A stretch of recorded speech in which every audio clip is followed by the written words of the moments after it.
အားလုံးမင်္ဂလာပါ16ရက်9လ2026အတွက်ထိုးကွက်လေးတွေထိုးကွက်ရှာတဲ့နည်းပေါ့နော်သူတို့ကခဏတစ်ခွက်ကိုမတိခိန်းနေတယ်ပေါ့နော်မတိခိန်းနေနဲ့ဒီလိုကိန်းနေနဲ့ပေါင်းပြီးတော့ကွက်ရှာရတဲ့တွက်နည်းလေးဖြစ်ပါတယ်ဗျာနော်ဒါကတော့မှန်နေတာကတော့တစ်ချိန်နှစ်ချိန်သုံးချိန်လေးချိန်ငါးချိန်5ချိန်မြောက်မှန်ထားတယ်5ချိန်6ချိန်မြောက်မှန်ထားတဲ့နည်းလေးဖြစ်ပါတယ်နော်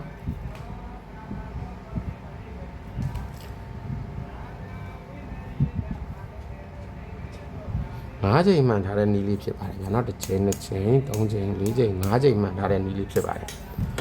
ဒီနည်းလေးကိုကျွန်တော်ပြပြီးမယ်ကြည့်ပြီးတော့ကြိုက်တယ်နှစ်သက်တယ်ဆိုရင်သုံးပါနော်ကြိုက်တယ်နှစ်သက်တယ်ဆိုရင်ကစားပါမချဲဘူးမနှစ်သက်ဘူးဆိုရင်ကစားပါနဲ့ဗျာနော်အတန်လေးကိုလည်းတီးခံပြီးနားထောင်ပြီးဗျာနေသိမကောင်းလို့နော်ဟုတ်ပြီတွက်နည်းလေးကိုကျွန်တော်ပြပေးမယ်6တစ်နှစ်ကနေပြီးတော့စပြပေးမယ်ဗျာနော်6တစ်နှစ်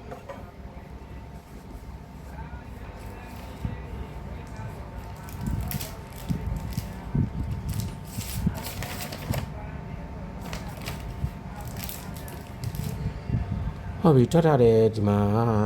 6တစ်နှစ်6တစ်နှစ်ဆိုတာဒီမှာ6တစ်နှစ်ကိုကျွန်တော်တို့က3မျိုးပေါင်းမှဖြစ်ပါတယ်ဗျာနော်ကဏ္ဍ3လုံးနဲ့3ကပေါင်းမှဖြစ်ပါတယ်အဲဒါကြောင့်မို့ဒီမှာ6တစ်နှစ်6တစ်နှစ်6တစ်နှစ်ဆိုပြီးကျွန်တော်3ကရေးထားတာဖြစ်ပါတယ်ဗျာနော်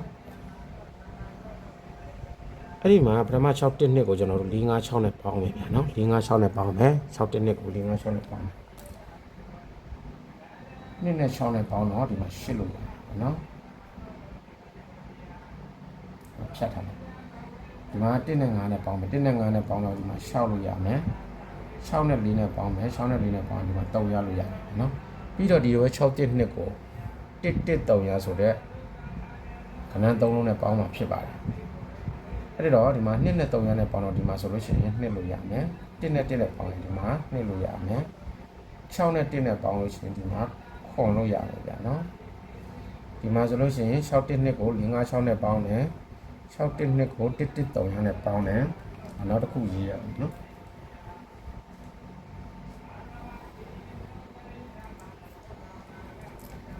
နောက်တစ်ခုကိုကျွန်တော်ပြီးမှရေးပြရတယ်နော်ဟုတ်ပြီအဲ့လိုပဲကျွန်တော်တို့3ရခွန်ကိုကျွန်တော်တို့လိုပဲ4 5 6နဲ့ထပ်ပေါင်းမယ်ဗျာနော်3ရခွန်ကို4 5 6နဲ့ပေါင်းမယ်9နဲ့6နဲ့ပေါင်းတော့3လို့ရတယ်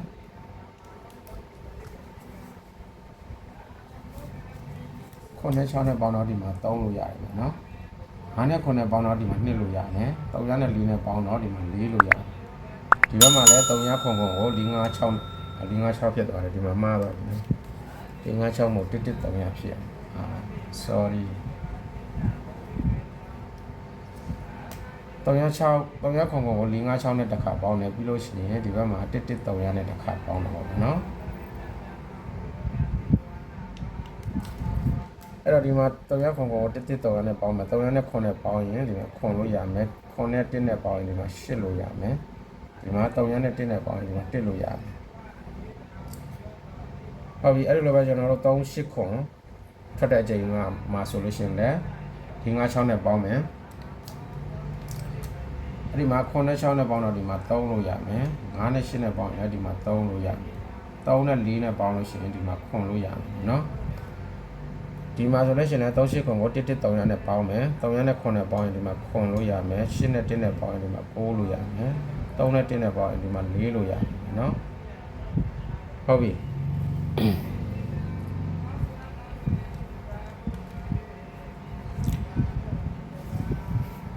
အဲ့တော့ဒီဘက်မှာခွန်3ရကိုလည်းဒီလိုပဲ4 5 6နဲ့ပေါင်းမယ်ခွန်3ရ4 5 6နဲ့ပေါင်းတော့3ရနဲ့6နဲ့ပေါင်းဒီမှာ6လို့ရမယ်5နဲ့9နဲ့ပေါင်းလို့ရှိရင်ဒီမှာ2လို့ရမယ်ခွန်နဲ့4နဲ့ပေါင်းရင်ဒီမှာ1လို့ရမယ်နော်အဲ့လိုပဲခွန်3ရဒီမှာ1 1 3ရနဲ့တစ်ခါထပ်ပေါင်းမယ်3ရနဲ့3ရပေါင်းဒီမှာ3ရလို့ရမယ်1နဲ့ခွန်နဲ့1နဲ့ပေါင်းရင်ဒီမှာ8လို့ရမယ်ခွန်နဲ့1နဲ့ပေါင်းရင်ဒီမှာလည်း8လို့ရမယ်အဲ့ပြီးတော့ဒီဘက်မှာ1 8 4လို့ထွက်တယ်1 8 4လို့ထွက်ချက်ချိန်မှာလည်း4 5 6နဲ့ပေါင်းမယ်နော်1 8 4လို့ထွက်တဲ့ချိန်မှာ4 5 6နဲ့ပေါင်းမယ်1နဲ့4နဲ့ပေါင်းရင်ဒီမှာ9ရမယ်9နဲ့8နဲ့ပေါင်းရင်ဒီမှာ3ရမယ် ရှောင်းတဲ့လေးနဲ့ပေါင်းရင်ဒီမှာ3ရလို့ရတယ်အဲ့ဒါဒီမှာ184ကို113ရနဲ့တစ်ခါပေါင်းမယ်3ရနဲ့4နဲ့ပေါင်းရင်ဒီမှာ4ရမယ်8နဲ့1နဲ့ပေါင်းရင်ဒီမှာ9ရမယ်1နဲ့1ပေါင်းလို့ရှိရင်2ရမယ်ဗျာနော်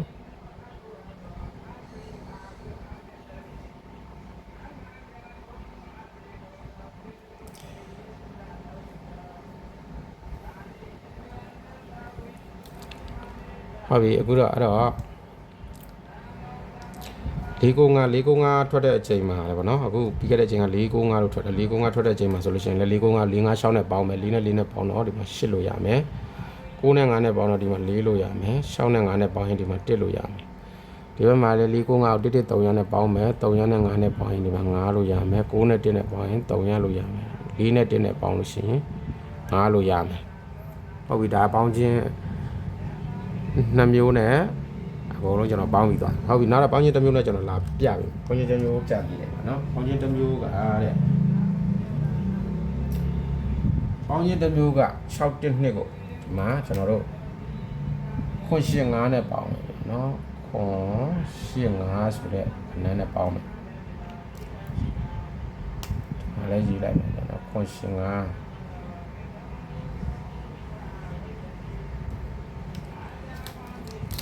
တင်းနဲ့ကိုဒီမှာခွန်ရှင်9နဲ့တစ်ခါထပ်ပေါင်းမယ်2နဲ့5နဲ့ပေါင်းရင်ဒီမှာခွန်လို့ရမယ်8နဲ့1နဲ့ပေါင်းရင်ဒီမှာ9လို့ရမယ်6နဲ့9နဲ့ပေါင်းလို့ရှိရင်6နဲ့9နဲ့ပေါင်းလို့ရှိရင်ဒီမှာ3လို့ရမယ်ဗျာနော်အဲ့တော့6တင်းနဲ့ပြီးတော့ဘာထွက်သွားလဲဆိုတော့6တင်းနဲ့ပြီးတဲ့အချိန်မှာအောက်ဒါသူ့ရဲ့အောက်မှာဒါ3ရက်ခွန်လို့ထွက်တယ်ဗျာနော်6တင်းနဲ့ရဲ့အောက်မှာ3ရက်ခွန်လို့ထွက်ပါတယ်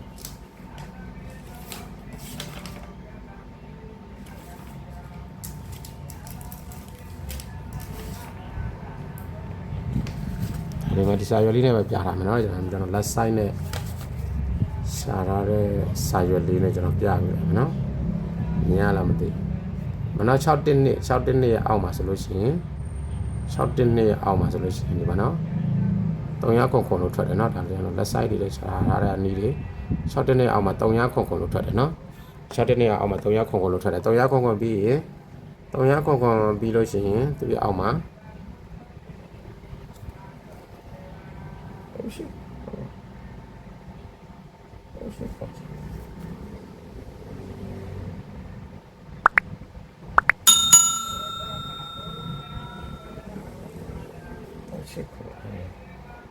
3ရခွန်နော်3ရခွန်ကအောက်မှာဆိုလို့ရှိရင်ဒီမှာနော်184လို့ထွက်တယ်ဗျာနော်184လို့ထွက်တယ်3ရခွန်အောက်မှာ184လို့ထွက်တယ်နော်ဒီမှာမဟုတ်ပါဘူး3ရခွန်အောက်မှာ38ခွန်လို့ထွက်တယ်နော်38ခွန်ဒီမှာ38ခွန်လို့ထွက်တယ်ဒီမှာ38ခွန်နော်6တင်းနေပြီးရင်3ရခွန်ကိုထွက်တယ်3ရခွန်ကိုပြီးရင်ဒီမှာ38ခွန်ထွက်တယ်နော်အဲ့လိုမျိုးအဲ့တော့ကျွန်တော်တို့ဒီမှာ3လုံးပေါင်းလိုက်တယ်3လုံးပေါင်းလိုက်တဲ့အချိန်မှာဆိုလို့ရှိရင်နော်အဲ့ဒီ3လုံးကကီးတွေဖြစ်တယ်ဗျာနော်တဒန်းကိုတစ်လုံးစီယူပြီးတော့ပေးသွားတယ်ကီးဖြစ်ပါတယ်တဲ့နော်အဲ့ဒီမှာလိုပေးသွားလဲဆိုတော့ဒီ456နဲ့ပေါင်းတဲ့အချိန်မှာဆိုလို့ရှိရင်ဒီမှာ300တစ်လုံးပေးတယ်300တစ်လုံးထိတယ်ဒီ9နဲ့11300နဲ့ပေါင်းတဲ့အချိန်မှာဆိုလို့ရှိရင်ဒီမှာ9တစ်လုံးထိတယ်ခွန်ရှင်9နဲ့ပေါင်းတဲ့အချိန်မှာဆိုလို့ရှိရင်လည်းဒီမှာ9တစ်လုံးပါတယ်ဗျာနော်ပြောမယ်ဆိုလို့ရှိရင်ဒါကတဒန်းကိုတစ်လုံးစီထိပေးသွားတယ်နီးစနစ်ပေါ့ဗျာနော်ပေါင်းခြင်းနဲ့အဲ့ဒီမှာသူ့ရဲ့အောက်မှာဒီမှာ300ခွန်လို့ထွက်တယ်ဗျာနော်300ခွန်လို့ထွက်တယ်ဒီအချိန်ဒီမှာတော့သူကဒဲပဲထွက်တယ်ဗျာနော်ဒါထိတ်စီးအလဲအပိတ်အဲ့လိုမျိုးဒဲတော့ထွက်တယ်နောက်တစ်ချိန်မှာဆိုလို့ရှိရင်ကျွန်တော်တို့ဆက်ပေါင်းကြည့်မယ်နော်နောက်တစ်ချိန်မှာ300ခွန်ဒီမှာခွန်ရှင်9နဲ့ပေါင်းမယ်ခွန်နဲ့9နဲ့ပေါင်းရင်ဒီမှာ2လို့ရပြီနော်စစ်ချပါပြီနှစ်ခွန်နဲ့ရှင်းနဲ့ပေါင်းလို့ရှိရင်ဒီမှာခွန်နဲ့ရှင်းနဲ့ပေါင်းရင်9လို့ရမယ်300နဲ့ခွန်နဲ့ပေါင်းလို့ရှိရင်ဒီမှာခွန်လို့ရမယ်ဟုတ်ပြီ300ခွန်ပြီးလို့ရှိရင်သူ့ရဲ့အောက်မှာ38ခွန်လို့ထွက်တာဗျာနော်38ခွန်လို့ထွက်တော့အဲ့ဒီမှာဆိုလို့ရှိရင်ဒီမှာ456နဲ့ပေါင်းတဲ့အချိန်မှာဆိုလို့ရှိရင်ဒီမှာ3တလုံး113နဲ့ပေါင်းတဲ့အချိန်မှာဆိုလို့ရှိရင်ဒီမှာဆိုလို့ရှိရင်8လဲထိတယ်ခွန်လဲထိတယ်ပေါ့ဗျာနော်8လဲထိတယ်ခွန်လဲထိတယ်ဒါပေမဲ့8ပဲယူမယ်နော်ခွန်ရှင်9နဲ့ပေါင်းတဲ့အချိန်မှာဆိုလို့ရှိရင်ဒီမှာခွန်တစ်လုံးထိတယ်အဲ့တော့ဒီမှာသူ့ရဲ့အောက်မှာထွက်သွားတာ38ခွန်လို့ထွက်တယ်ဗျာနော်38ခွန်တဒန်းကိုတစ်လုံးစီယူသွားတယ်ပေါ့နော်3လုံးတဲကနေတစ်လုံးစီအထိနဲ့ယူသွားတဲ့နည်းဖြစ်တယ်ဗျာနော်ဟုတ်ပြီအဲ့လိုပဲ38ခွန်ထွက်တဲ့အချိန်မှာဆိုလို့ရှိရင် ငါ3ရှစ်ကိုနောက်ဆုံးမှာခွန်ရှင်9နဲ့ပေါင်းမယ်ခွန်နဲ့9နဲ့ပေါင်းရင်ဒီမှာ2လို့ရမယ်ရှင်းနဲ့ရှင်းနဲ့ပေါင်းရင်ဒီမှာ6လို့ရမယ်3နဲ့9နဲ့ပေါင်းလို့ရှိရင်3ရလို့ရမယ်3ရှစ်ခွန်ပြီးတော့ဒီဘက်မှာခွန်3ရလို့ထွက်တယ်ဗျာနော်ဒီမှာကျွန်တော်အောက်မှာကမဆန့်လို့ကျွန်တော်ဒီဘက်မှာရေးပေးလိုက်မယ်ခွန်3ရလို့ထွက်တယ်နော်ခွန်3ရလို့ထွက်တော့ဒီမှာ4 5 6နဲ့ပေါင်းတဲ့အချိန်မှာဆိုရင်လည်းဒီမှာခွန်တစ်လုံးထိ1 1 3ရနဲ့ပေါင်းတဲ့အချိန်မှာဆိုလို့ရှိရင်လည်းခွန်တစ်လုံးထိတယ်ခွန်ရှင်9နဲ့ပေါင်းတဲ့အချိန်မှာဆိုလို့ရှိရင်ဒီမှာ300တစ်လုံးထိတယ်ဒီမှာဆိုလို့ရှိရင်ခွန်300ဆိုပြီးတော့เนาะဒီမှာဆိုလို့ရှိရင်လည်းဒီမှာဆိုလို့ရှိရင်လည်း300ခွန်လို့ထွက်တယ်เนาะဒီမှာ300ခွန်ခေါ်ဆိုပြီးတော့အထိတ်စီးအလဲအပိတ်အဲ့ဒီလိုကိုသွားတယ်ဒီမှာဆိုလို့ရှိရင်လည်း3 8ခွန်ပေါ့เนาะဒီမှာခွန်လည်းပါတယ်ဒီမှာလည်းခွန်ဒီမှာ8ခွန်ပါတယ်ဒီမှာခွန်ပါတယ်เนาะ3 8ခွန်ဆိုဒီမှာလည်းဒဲဝင်သွားတယ်ပေါ့เนาะထိတ်အလဲအပိတ်ပုံစံမျိုးဒီမှာဆိုလို့ရှိရင်လည်းခွန်300ဆိုပြီးတော့ဒီမှာတဒန်းကို3လုံးတစ်လုံးစီထိပြီးတော့မှာဆိုလို့ရှိရင်လည်းခွန်300ဆိုပြီးထဲဝင်တယ်เนาะအဲ့မှာခွန်300လို့ထွက်တယ်ခွန်300ထွက်တဲ့ချိန်မှာဒီမှာလည်းဆိုလို့ရှိရင်လည်းကျွန်တော်တို့ဥစားနဲ့ပေါင်းအောင်ဖြစ်တယ်เนาะခွန်ရှင်9နဲ့ပေါင်းမယ်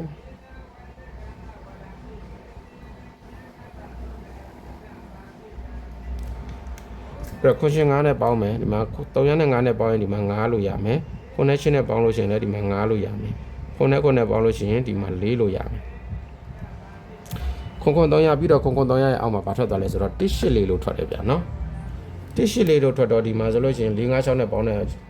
အချိန်မှာဆိုရင်1နဲ့1တစ်လုံးထိတယ်300နဲ့ပေါင်းတဲ့အချိန်မှာဆိုလို့ရှိရင်8တစ်လုံးထိတယ်ဒီမှာ8က2လုံးတော့ပါတယ်နော်8တစ်လုံးထိတယ်ခွန်ရှင်9နဲ့ပေါင်းတဲ့အချိန်မှာဆိုလို့ရှိရင်ဒီမှာ4တစ်လုံးထိတယ်အဲ့မှာ184ဆိုပြီးတော့ထွက်သွားတယ်နော်ထိတ်စီထိတ်က4 5 6နဲ့ပေါင်းတယ်ဒီမှာထိတ်အလဲအပိတ်ပေါ့နော်အဲ့လိုပုံစံမျိုးထိသွားပါတယ်ဗျာနော်တစ်ချိန်2ချိန်3ချိန်4ချိန်ထိအောင်သူကထိတ်အလဲပိတ်ပုံစံမျိုးထိသွားတယ်ဗျာနော်ဟုတ်ပြီအဲ့တော့184ထွက်တဲ့အချိန်မှာကျွန်တော်တို့ကြည့်မယ်184ထွက်တဲ့အချိန်မှာဒီမှာခွန်ရှင်9နဲ့ပေါင်းမယ်နော်4နဲ့5နဲ့ပေါင်းရင်ဒီမှာ9လို့ရမယ်8နဲ့8နဲ့ပေါင်းရင်ဒီမှာ6လို့ရမယ်9နဲ့1နဲ့ပေါင်းရင်ဒီမှာ8လို့ရမယ်184ပြီးတော့ပြီးခဲ့တဲ့အချိန်မှာထွက်သွားလဲ495လို့ထွက်တယ်ဗျာနော်495လို့ထွက်တယ်495လို့ထွက်တဲ့အချိန်မှာဆိုလို့ရှိရင်တော့ဒီမှာ456နဲ့ပေါင်းတဲ့အချိန်မှာဒီမှာ9တစ်လုံးထိတယ်ဒီမှာဆိုလို့ရှိရင်113နဲ့ပေါင်းတဲ့အချိန်မှာဆိုလို့ရှိရင်6လည်းထိတယ်4လည်းထိတယ်ဗျာနော်6လည်းထိတယ်4လည်းထိတယ်အဲ့တော့ကျွန်တော်တို့ကတန်းတစ်လုံးထိအောင်ဆိုတော့ဒီမှာ4ရင်ယူလိုက်နော်ဒီမှာခွန်ရှင်9နဲ့ပေါင်းတဲ့အချိန်မှာဆိုလို့ရှိရင်ဒီမှာ6တစ်လုံးထိတယ်ဒီမှာဆိုလို့ရှိရင်9 4 9လို့ဖြစ်သွားတယ်ဒါပေမဲ့ဒဲမစင်းတော့ဘူးဒီအချိန်မှာဒဲမစင်းလာဘူးဗျာနော်ဒါပေမဲ့တလန်းကိုတစ်လုံးစီတော့သူယူသွားတာအမှန်ပဲပေါ့ဗျာနော်ထွက်တာက4 9 5လို့ထွက်တယ်ဒီမှာဆိုလို့ရှိရင်4ထိပ်စီမှာမလာဘူးပေါ့ဗျာနော်9ထိပ်စီမှာ9ထိပ်စီလာနေကြ line မှာဆိုရင်9ကအပိတ်မှာရောက်သွားတယ်ဗျာနော်အဲ့မှာဆိုလို့ရှိရင်9 4 9ပေါ့နော်9 4 9 5 9 4ဆိုလို့လည်းမရဘူးဒီမှာ4မပါဘူးဒီမှာ9ပဲပါတော့ဒီမှာ4ယူလိုက်ဒီချိန်မှာဆိုလို့ရှိရင်တော့သူကထိပ်စီအလဲအပိတ်ပုံစံမျိုးနဲ့မထွက်သွားဘူးဒါပေမဲ့တဒန်းတစ်လုံးစီကတော့3လုံးမှာတစ်လုံးစီကတော့သူကထိပြီးတော့ပောက်ကွဲဝင်သွားတယ်ဗျာနော်အဲ့ဒါပေးလာတာတစ်ချိန်2ချိန်3ချိန်4ချိန်ဒီအချိန်ကတော့ဒါထိပ်စီအလဲပိတ်လွဲမယ်ဒါပေမဲ့တဒန်းတစ်လုံးနဲ့မှန်တယ်5ချိန်မြောက်မှန်သွားတဲ့နည်းဖြစ်တယ်ဟုတ်ပြီအခုဒီချိန်မှာဒါ6ချိန်မြောက်ဖြစ်တယ်ဗျာနော်6ချိန်မြောက်မှာဆိုလို့ရှိရင်နော်4 9 5ဒီမှာကျွန်တော်တို့ခွန်ရှင်9ဆိုတဲ့မတ်တက်ကိန်းနဲ့ပေါင်းမယ်နော်9နဲ့5ပေါင်းရင်ဒီမှာ300လို့ရမယ်9နဲ့8ပေါင်းရင်ဒီမှာခွန်လို့ရမယ်300နဲ့4နဲ့ခွန်ပေါင်းရင်ဒီမှာ1လို့ရမယ်အဲ့တော့ဒီမှာ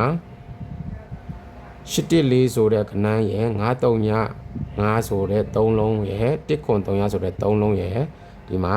3မျိုးရပါတယ်ဗျာနော်အဲ့ဒါတွေကိုကျွန်တော်တို့ကအကွက်ပြန်ထုတ်ပြရမယ်ဗျာနော်အကွက်ပြန်ထုတ်ပြရမယ်စမ်းတော့မသိတော့ဘူးနော်ဟုတ်ပြီအဲ့ဒါကိုကျွန်တော်တို့ကတန်းတစ်လုံးအနေနဲ့ကျွန်တော်တို့အကွက်ပြန်ထုတ်ပေးမယ်နော်ဟုတ်ပြီကင်မရာတစ်လုံးနဲ့အောက်နဲ့စိုက်လိုက်ပြီနော်တန်းကိုတစ်လုံးအနေနဲ့အကွက်ပြန်ထုတ်မယ်ကျွန်တော်ကတော့ဒီမှာထိတ်လေပဲပုံစံမျိုးထဲပဲကျွန်တော်ရေးပြလိုက်ပြီဗျာနော်ဒီက8တစ်လုံးဟုတ်ပြီဒီက9တစ်လုံး8 5ဒီက1တစ်လုံး8 5 1နော်8 5 1ပြီးတော့ဒီ8ကိုပဲယူမယ်ဒီကအလဲယူမယ်ဒီက8 5ပဲယူရမယ်နော်8အလဲဒီထိပ်စီး8 အလဲမှာလဲ9เนาะအပိတ်မှာ1ဖြီထားတယ်အခုအဲ့ဒါကိုဒီမှာ85ခွန်ယူမယ်เนาะနောက်ဆုံးကဏ္ဍကိုကျွန်တော်အပြီးအရင်ရှင်းလိုက်85 3ည85 1 85ခွန်85 3ညเนาะဒီအပိတ်ကဏ္ဍကိုအရင်ဆုံးအပြီးရှင်းလိုက်မယ်ဒီနာတဲ့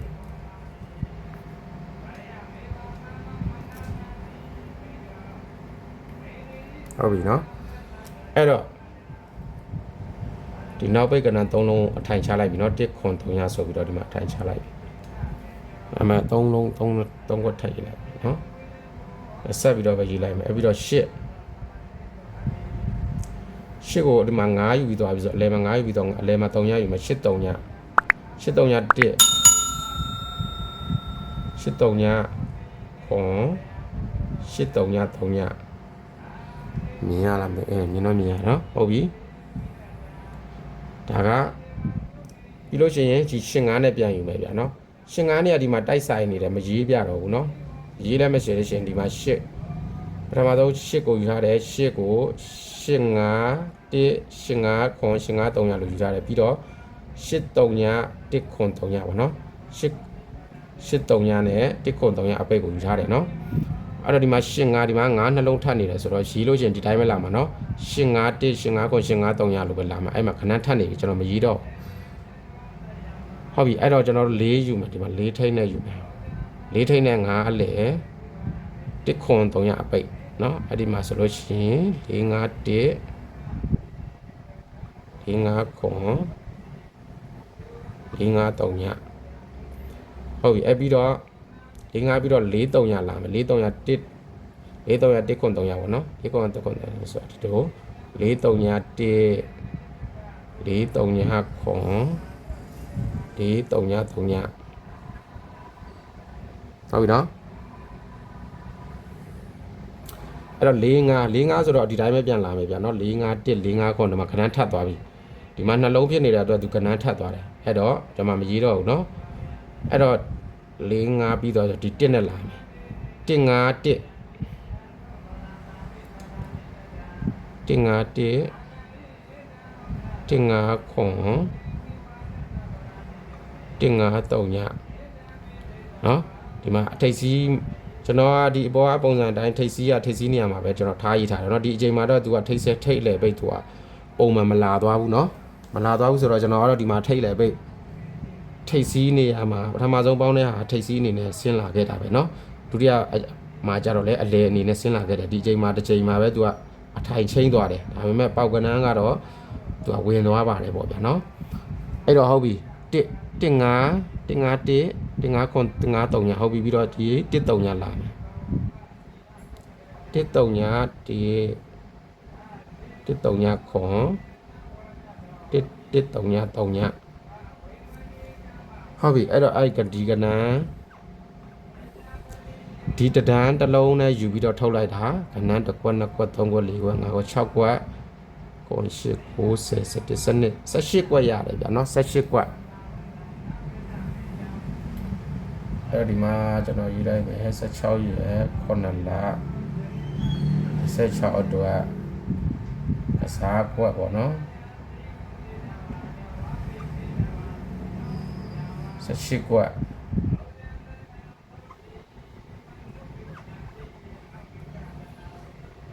ဇာကွက်18ကွက်ရမယ်အဲ့ဒီထဲကနေပြီးတော့ကိုယ့်အကိုကြိုက်တာယူကစားပါ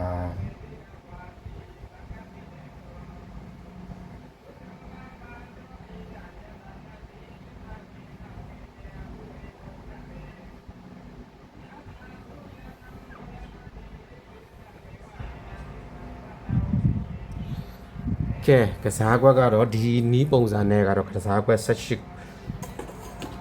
ကွက်ရပါတယ်ဗျာနော်ဒီမှာနော်6တင်းနဲ့5 6နဲ့ပေါင်းတယ်ဒီမှာ368ရတယ်ဒီမှာ6တင်းနဲ့ကို1 3နဲ့ပေါင်းတယ်ခွန်2လို့ရတယ်6တင်းနဲ့ကိုခွန်ရှင်5နဲ့ပေါင်းတယ်3 9ခွန်လို့ရတယ်ဒီမှာဆိုလို့ရှိရင်သူ့ရဲ့6တင်းနဲ့ပြီးလို့ရှိရင်ဒီမှာ300ခွန်လို့ထွက်တယ်ဗျာနော်အဲ့တော့ဒီမှာ300ထိပ်စီခွန်အလဲတိုင်းခွန်အပိတ်ဒီမှာထိပ်စီအလဲအပိတ်အဲ့ဒီပုံစံမျိုးဆင်းသွားတယ်ဒီမှာဆိုလို့ရှိရင်လည်း300ခွန်ကိုပြီးတော့38ခွန်လို့ထွက်တယ်ဒီမှာ38ခွန်ဆိုပြီးတော့ထိပ်လဲပိတ်အကိုက်ဆင်းသွားတယ်38ခွန်ပြီးတော့ဒီမှာခွန်300လို့ထွက်တယ်ခွန်300လို့ထွက်တဲ့အချိန်မှာဆိုလို့ရှိရင်လည်း မှာခွန်300ဆိုပြီးတော့ဆင်းသွားတယ်ခွန်300ပြီးတော့ဒီမှာ1 8လေးလို့ထွက်တယ်1 8လေးလို့ထွက်တဲ့ချိန်မှာဆိုလို့ရှိရင်လည်း1ထိတ်8လဲ4အပိတ်နဲ့1 8လေးလို့မှန်တယ်နော်1 8လေးပြီးတော့ဒီမှာ495လို့ထွက်တယ်495ထွက်တဲ့ချိန်မှာဆိုလို့ရှိရင်ဒီမှာ549ဆိုပြီးတော့ဒီမှာဒီချိန်မှာတော့အထိုင်ချင်းသွားတယ်ဗျာနော်အထိုင်ချင်းသွားတယ်ဒဲမစင်းသွားဘူးအထိုင်ချင်းသွားတယ်ထိုင်ချင်းသွားပြီးတော့ဒါပေမဲ့ပြက်လာဆိုတော့အထိုင်နေရာကတော့အထိုင်နာချင်းသွားတယ်ပေါ့နော်ပေါကနန်းကတော့တဒန်းတစ်လုံးစီယူပြီးတော့သူတဒန်းတစ်လုံးစီသူအထိပေးသွားတယ်เนาะဒီမှာဆိုလို့ရင်တဒန်း3လုံးတစ်လုံးစီ3လုံးတစ်လုံးစီပေါ့เนาะအထိယူတော့ပေးသွားပြီเนาะဒီမှာ9ထိတယ်ဒီမှာ4ထိတယ်4 9ထိတယ်ဒီမှာ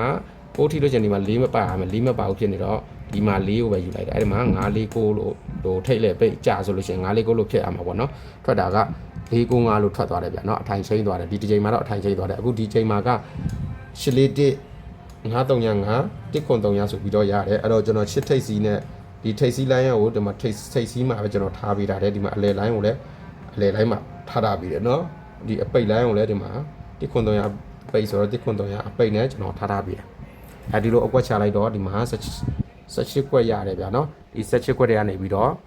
ကြိုက်တာလေးတွေကိုရွေးကစားပါကြိုက်နေတဲ့တာကိုရွေးကစားပါကြိုက်မှလည်းကစားပါဗျာเนาะဒီမှာ20နဲ့ကျွန်တော်တခြားပြပေးထားတာအဲ့တော့ဖြစ်နိုင်ကြီး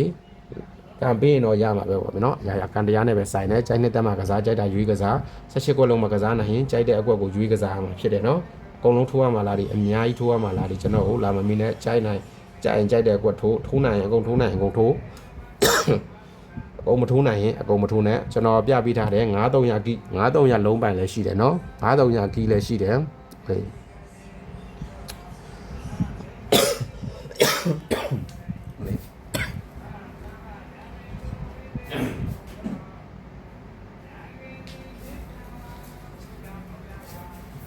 9300ကီရှိတယ်เนาะ9300ကီရှိတော့ဒီမှာ9300ထိလာဆိုတော့ကြည့်မယ်ဆိုလို့ရှိရင်ဒီမှာ9300ဒီမှာပါနေဆိုတော့5ဒီမှာလဲဆိုလို့ရှိရင်5ပါတယ်300ပါတယ်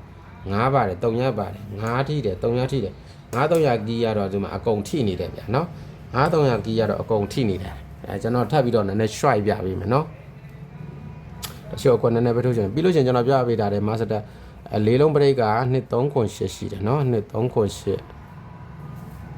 ရှုံး2308ပရိတ်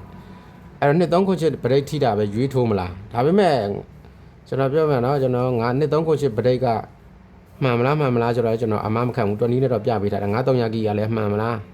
ဆက်ပေးမလားမပေးမလားဆိုတော့ကျွန်တော်ကန်တရားနဲ့လည်းဆိုင်နေเนาะဒါပေမဲ့9300ကီရတော့ပေးမလားမပေးမလားတော့လည်းကန်တရားနဲ့ပဲဆိုင်နေဒီမှာတော့9300တွေကအကုန်လုံးထိနေတယ်2308ပရိတ်ကလည်း20နဲ့တင်ပြပေးထားတယ်เนาะ2308ပရိတ်လေးလုံးနဲ့ပဲပေးမလားဒါမှမဟုတ်ကျန်တဲ့ပရိတ်တွေကပဲပြီးလာမလားပရိတ်ကတော့အားနေတဲ့ပရိတ်ကတော့เนาะဒီမှာကျွန်တော်ပြောပေးထားတယ်495ကအားနေပရိတ်เนาะအားနေပရိတ်495ကအားနေပရိတ်เนาะအဲ့တော့2308ပရိတ်နဲ့ကြိုက်တာဆိုလို့ရှိရင်ကျွန်တော်ရွေးပြပြီးမယ်เนาะတစ်ချက်2308ပရိတ်နဲ့ကြိုက်တာဆိုရင်ဒီမှာပါ34ဒီမှာဆိုလို့ရှိရင်3ညဒီမှာဆိုရင်3ဒီတစ်ခွက်3ပရိတ်9ပရိတ်5ပရိတ်10ပရိတ်ဒီမှာ10ပရိတ်ဒီမှာ3ညဒီမှာ6ပရိတ်ဒီမှာက9ပရိတ်ဒီမှာ5ပရိတ်ဒီမှာ1ပရိတ်ဒီမှာ4ပရိတ်ဒီမှာ9ပရိတ်ရှိမယ်ဒီမှာ3ပရိတ်ရှိမယ်နော်ဒီမှာ6ပရိတ်ဒီမှာ2ပရိတ်ရှိမယ်ဒီမှာက10ပရိတ်ရှိမယ်ဒီမှာ1ပရိတ်ရှိမယ်ဟုတ်ပြီအဲ့တော့ကျွန်တော်ယူကနန်းနည်းနည်း short ပြပေးမယ်နော်နည်းနည်းယူပြပေးမယ်အကုန်လုံးထိုးနိုင်ရင်လည်းထိုးမထိုးနိုင်ရင်လည်းလူကတော့ဒီမှာ2308ပရိတ်နဲ့ခိုက်တာဒီမှာ850ဆိုရင်3ပရိတ်800ဆိုလို့ရှိရင်10ပရိတ်နော်8300တော့10ပရိတ်ဒီမှာဆိုတော့ဒါမှမဖြစ်ဒီမှာ915ခွန်ဆိုရင်3ပရိတ်နော်1300ဆိုတာမှာ2ပရိတ်1300ခွန်ဆိုရင်10ပရိတ်ဖြစ်တယ်နော်အဲ့တော့ပရိတ်နဲ့ကြိုက်တာပဲထိုးကျင်တယ်အော်ဒီမှာ151ကျန်သေးတယ်နော်151လည်းပါတယ်151ကခွန်ပရိတ်နော်ဒီမှာ151ခွန်ပရိတ်အကုန်လုံးမထိုးနိုင်ဘူးဆိုရင် ပရိနဲ့ကြိုက်တာပဲထိုးမယ်ဆိုရင်တစ်ကွက်နှစ်ကွက်သုံးကွက်လေးကွက်ငါးကွက်6ကွက်ပဲရှိမယ်နော်တချို့ကကြတော့ဟိုရှယ်ကနန်းလေးဟိုဥစားပေါ့နော်14 5ကွက်အကွက်20လောက်ဆိုရင်တို့မထိုးခြင်းကြဘူးမထိုးခြင်းကြဘူးတကယ်တမ်းအကွက်ကနည်းနည်းများတော့ထိုးပြရမှာလူတိုင်းလူကတော့တစ်ကွက်နှစ်ကွက်တည်းထိုးတစ်ကွက်တည်းကတစ်ကွက်နှစ်ကွက်ထိုးပြီးပေါက်ရှင်ကြတာပဲနော်အဲ့ဒါမှမဟုတ်တစ်ကွက်နှစ်ကွက်တည်းထိုးပြီးပေါက်ရှင်နေဆိုလို့ရှိရင်တော့ကျွန်တော်ပြပေးထားတယ်တစ်ကွက်နှစ်ကွက်သုံးကွက်လေးကွက်6ကွက်ပေါ့နော်အဲ့6ကွက်ပဲထိုးပေါ့ဗျာနော်ဒါပါပေးမပေးတော့ဒါကန်တရားပဲပေါ့ဗျာနော်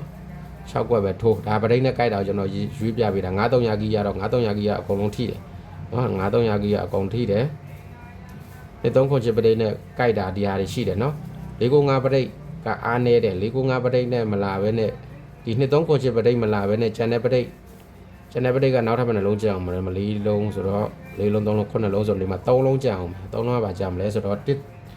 136ပရိကြအောင်မယ်နော်136ပရိနဲ့ဒီပရိကတကယ်လို့ပရိကဒီပရိမပေးခဲ့ဘူးတခြားပရိပဲပေးခဲ့ပဲဆိုရင်136ပရိထဲကပေးနိုင်တယ်495ပရိကတော့အားနေပရိကတော့90ရာခိုင်နှုန်းလို့တော့စိတ်ချရတယ်အဲ့တော့နော်ကျွန်တော်အတက်ပြောကြည့်တာတော့မဟုတ်ဘူးကိုယ်စိတ်ချရတဲ့ပုံကတော့90ရာခိုင်နှုန်းလောက်ရှိအားနေပရိကတော့90ရာခိုင်နှုန်းလောက်ရှိတယ်နှစ်3ခွန်ပရိပဲစက်မှန်မလားနှစ်3ခွန်ပရိစက်မှန်ဘူးဆိုလို့ရှိရင်ဒီယူပေးထားတဲ့အခွက်တွေကလွဲနိုင်တယ်နော်နှစ်3ခွန်ပရိမှန်မယ်ဆိုရင်တော့ဒီယူပေးထားတဲ့အခွက်ကထဲဝင်မယ်နော်9300ကီရတော့သူထိတယ်ကျွန်တော်လေးလုံးကီတွေတင်ပေးထားတာရှိသေးတယ်နော်လေးလုံးကီကအဲ့ဒါတော့ကျွန်တော်တို့ဒီမှာအမှကွက်ကိုတွက်ပြီးတော့ပြန်ယူလိုက်ရွှိုက်လိုက်လို့ရှိရင်ကနန်းအကုန်လုံးဥစားဖြစ်သွားရှိတယ်ပယ်ကွက်ဖြစ်သွားနိုင်တယ်အဲ့တော့ဒီမှာ136ပရိတ်နည်းနည်းကြံမယ်နော်အချိန်ကတော်တော်များပါပြီ136ပရိတ်နည်းနည်းကြံကြည့်မယ်136ပရိတ်ဆိုရင်ဒီမှာ34ဒီမှာ3ညဒီတစ်ကွက်ရှိမယ်136ဒီမှာ3ညရှိမယ်ဒီမှာဆိုရင်9ကွန်ဆို6ရှိမယ်ဒီမှာ9ပရိတ်ဒီမှာ5ပရိတ်ဒီမှာ1ပရိတ်6ပရိတ်ဒီမှာ1ပရိတ်136ပရိတ်နဲ့တကယ်လို့လာခဲ့လို့ရှိရင်လည်းဒီမှာဒီစိမ်းအောင်ရှစ်ပေးထားတယ်တစ်ခွက်နှစ်ခွက်သုံးခွက်လေးခွက်ငါးခွက်ပေါ့ဗျာနော်5ခွက်အဲ့ဒါထက်ကြံပေါ့ဗျာနော်အကုန်လုံးထိုးနိုင်တဲ့လူကထိုးဗျာအကုန်လုံးမထိုးနိုင်တဲ့လူကနည်းနည်းပဲထိုးကြည့်ရင်တော့ဒီဝိုင်းပြထားတဲ့ဟာလေးတွေထိုးပရိနဲ့လည်းကြိုက်တယ်ဒါကတော့ဒီပရိနဲ့မကြိုက်ဘူးအစိမ်းရောင်နဲ့ရှယ်ထားတာပရိနဲ့တော့မကြိုက်ဘူးဒါပေမဲ့ဒီပရိကတကယ်လို့ပြတ်ခဲ့လို့ရှိရင်ဒီ163ပရိထဲကလာမယ်ဆိုလို့ရှိရင်အစိမ်းရောင်ရှစ်ထားတဲ့ဟာလေးတွေကဖြစ်ကောင်းဖြစ်နိုင်တယ်အဲ့ဒါကြောင့်မို့ကြိုက်တာကိုရွေးကစားပြကျွန်တော်ဗီဒီယိုကအရင်ရှည်သွားပြီဗျာနော်ကဲအားလုံးပဲကံကောင်းကြပါစေဗျာနော်အားလုံးဘိုင်ဘိုင်ပါဗျာ